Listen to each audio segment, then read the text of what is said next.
उत्तर प्रदेश में जैसे जैसे पहले चरण के मतदान की तारीख नजदीक आ रही है, वैसे वैसे जुबानी जंग तेज हो रही है। मुख्यमंत्री योगी आदित्यनाथ और अखिलेश यादव दोनों पश्चिमी यूपी में थे। मेरठ के बाद हापुड़ पहुंचे। मुख्यमंत्री योगी आदित्यनाथ ने कहा कि पहले कब्रिस्तान का विकास होता था, अब हर किसी का सम्मान होता है। उससे पहले उन्होंने जिन्ना और पाकिस्तान का जिक्र कर अखिलेश यादव पर अटैक किया। दूसरी तरफ मुजफ्फरनगर में जयंत चौधरी के साथ प्रेस कॉन्फ्रेंस में अखिलेश यादव ने चुनाव के बाद बीजेपी राज खत्म होने की भविष्यवाणी की। अखिलेश ने आरोप लगाया कि बीजेपी हताश है। आरोप प्रत्यारोप के इस दौर से एक दिन पहले दोनों नेता TV9 भारतवर्ष के मंच पर थे। यहां उन्होंने बताया कि यूपी चुनाव में किसका पलड़ा भारी है और क्यों।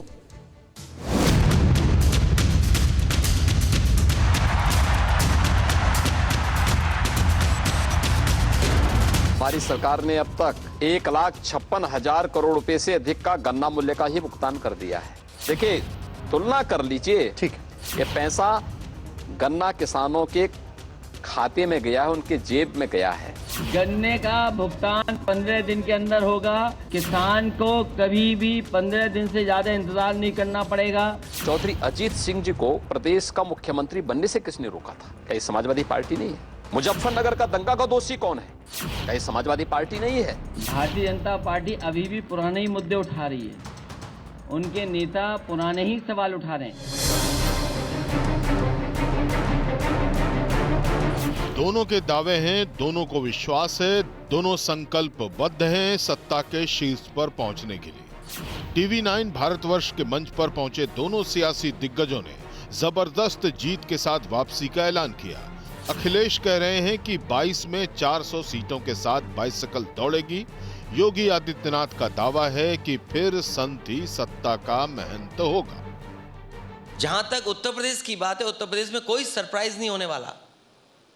जनता ने मन बनाया, समाजवादी लोगों को दोबारा लौटाएंगे, इसके गठबंधन के साथियों को लौटाएंगे, कोई सरप्राइज नहीं है। और जिस समय परिणाम आएगा, हो सकता है जनता 400 सीटें भी गठबंधन को जिता दे। मैं वर्तमान भी हूं और अगला भी हूं। भारतीय जनता पार्टी का कोई भी कार्यकर्ता आएगा, वो योगी ही रहेगा और योगी के रूप में प्रदेश के लिए उपयोगी ही रहेगा। चुनावी मैदान में उतरे दोनों का उत्साह चरम पर है, तो सवाल उठता है कि अखिलेश यादव को 400 सीटें जीतने का विश्वास क्यों है? योगी आदित्यनाथ को क्यों लग रहा है कि उनकी सरकार की वापसी होगी? डोर टू डोर कैंपेन कर रहे योगी आदित्यनाथ को सत्ता में वापसी के पीछे के विश्वास की वजहों को समझिए। योगी आदित्यनाथ को खुद के 5 सालों के काम पर विश्वास है। योगी आदित्यनाथ को लग रहा है कि मोदी सरकार की योजनाओं का फायदा मिलेगा, जबकि अखिलेश यादव एंटी इनकम्बेंसी को सीढ़ी बनाकर सत्ता की अट्टालिका पर फिर चढ़ना चाहते हैं। अखिलेश यादव को लग रहा है कि जिस तरह छोटे छोटे दलों के साथ उन्होंने गठबंधन किया है, वो उन्हें फायदा पहुंचाएगा। अखिलेश यादव अपनी सरकार के काम गिनाकर योगी आदित्यनाथ से गद्दी छीनने का दावा कर रहे हैं। मैं कोई बात ऐसी नहीं कह रहा हूं।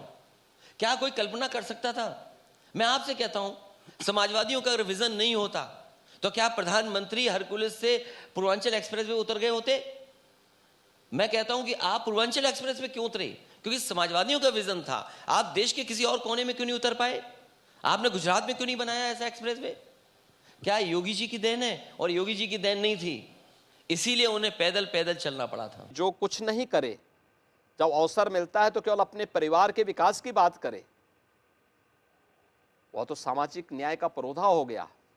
और जिसने सबका साथ, सबका विकास, सबका विश्वास और सबके प्रयास के मंत्र को अंगीकार करते हुए समान रूप से विकास की योजना का लाभ बिना भेदभाव के हर तबके तक पहुंचाया, यानी इनके परिवार को सब कुछ दे दो तो सामाजिक न्याय है, और अगर उस तबके के सभी लोगों को इसका लाभ दे दो तो ये अन्याय है। दोनों के बीच सिर्फ विकास के दावों पर तकरार नहीं है, छोटे छोटे मुद्दों पर अखिलेश यादव और योगी आदित्यनाथ आमने सामने हैं। सवाल है कि जीतने के लिए दोनों की रणनीति क्या है। जानकार बताते हैं कि अखिलेश यादव का फोकस OBC वोट बैंक पर है। समाजवादी पार्टी के 254 घोषित उम्मीदवारों में से 34 यादव और 76 गैर यादव ओबीसी हैं, यानी करीब 43%। जबकि अखिलेश यादव के चक्रव्यूह को तोड़ने के लिए 287 में से 99 ओबीसी उम्मीदवारों को भारतीय जनता पार्टी ने टिकट दिया है, यानी करीब 34%। टिकट बंटवारे के जातिगत गणित के अलावा बीजेपी के लिए मुद्दा राष्ट्रवाद का भी है। यही वजह है कि मेरठ में उतरने से पहले ही योगी आदित्यनाथ का पहले ट्वीट में जिन्ना और पाकिस्तान का जिक्र था। TV9 भारतवर्ष के मंच पर भी योगी ने अखिलेश को पाकिस्तान के बहाने घेरने की कोशिश की। किसी के स्टेटमेंट को ट्विस्ट करने का अगर किसी के पास आसान तरीका तो भारतीय जनता पार्टी के पास है। क्या भारतीय जनता पार्टी अपने पहले बनाए हुए CDS की बात नहीं मानता? क्यों इन्होंने उन्हीं के भाई को उत्तराखंड में चुनाव लड़ा रहे हैं? क्यों उन्हें सम्मान दे रहे हैं आप? इसीलिए क्योंकि उन्होंने भी कहा था कि अगर देश का कोई सबसे बड़ा दुश्मन है तो पहले चीन दुश्मन है और नंबर 2 पर पाकिस्तान दुश्मन है। 31 अक्टूबर को उस दिन सरदार वल्लभ भाई पटेल जी के प्रति सम्मान और श्रद्धा का भाव व्यक्त करने के बजाय समाजवादी पार्टी के मुखिया के द्वारा जिन्ना को सम्मान दिया जाता है। पाकिस्तान एक दुश्मन देश है और दुश्मन ही रहेगा। जो देश का दुश्मन है वो हमारा भी दुश्मन है। योगी आदित्यनाथ बार बार राम भक्ति का भी जिक्र कर रहे हैं। सैफई महोत्सव और शिव कांवरियों की तुलना कर गोलबंदी की कोशिश भी हो रही है। दूसरी तरफ अखिलेश यादव जाटलैंड में मुस्लिमों को साधने की कोशिश में है, जबकि बीजेपी का फोकस जाटों पर है। योगी आदित्यनाथ को शाह की सोशल इंजीनियरिंग पर यकीन है। नहीं, आरोप तो ये लग रहा है कि मुजफ्फरनगर में हमने एक भी मुस्लिम प्रत्याशी नहीं उतारा। सवाल किसी जात और धर्म का नहीं है। सबसे बड़ा सवाल यह है कि जनता बदलाव चाहती है और समाजवादी पार्टी और आरएलडी ने बहुत सूझबूझ के साथ और बहुत तैयारी के साथ प्रत्याशी उतारे। एक दूसरे को जो बात समझानी थी समझा दिया है। अब सीधा लक्ष्य ये है कि मतदान की तैयारी कर रहे हैं सब लोग। आप देखिए सिवाल खास से कोई खबर नहीं आ रही अब नहीं, लेकिन अगर कोई खबर आ रही हो आप तो बताइए। कैराना के पलायन के लिए जिम्मेदार लोगों को समाजवादी पार्टी ने क्यों टिकट दिया?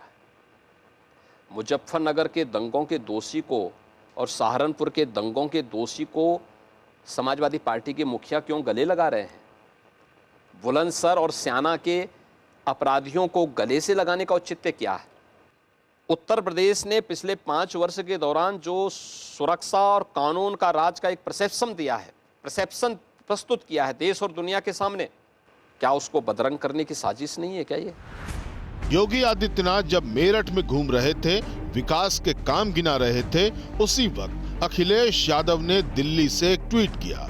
आरोप लगाया कि उनके हेलीकॉप्टर को उड़ने नहीं दिया गया। हालांकि थोड़ी देर बाद अखिलेश ने फिर से ट्वीट करके लिखा, सत्ता का दुरुपयोग हारते हुए लोगों की निशानी है। समाजवादी संघर्ष के इतिहास में ये दिन दर्ज होगा। हम जीत की ऐतिहासिक उड़ान भरने जा रहे हैं। हालांकि योगी आदित्यनाथ कह रहे हैं कि अखिलेश का गुस्सा हार के संकेत दे रहा है। जो अखिलेश जी का गुस्सा नाक पर आ रहा है ना, ये रेड अलर्ट है क्या देश की जनता के लिए। योगी आदित्यनाथ घर घर घूम रहे हैं। मेरठ के बाद योगी हापुड़ पहुंचे, लोगों से सीधा संवाद किया, तो वहीं अखिलेश यादव ने जयंत चौधरी के साथ मिलकर मुजफ्फरनगर के जाट मुस्लिम समीकरण को मैसेज देने की कोशिश की। मैं जेब में एक पोटली लेके चलता हूँ, लाल टोपी और लाल पोटली।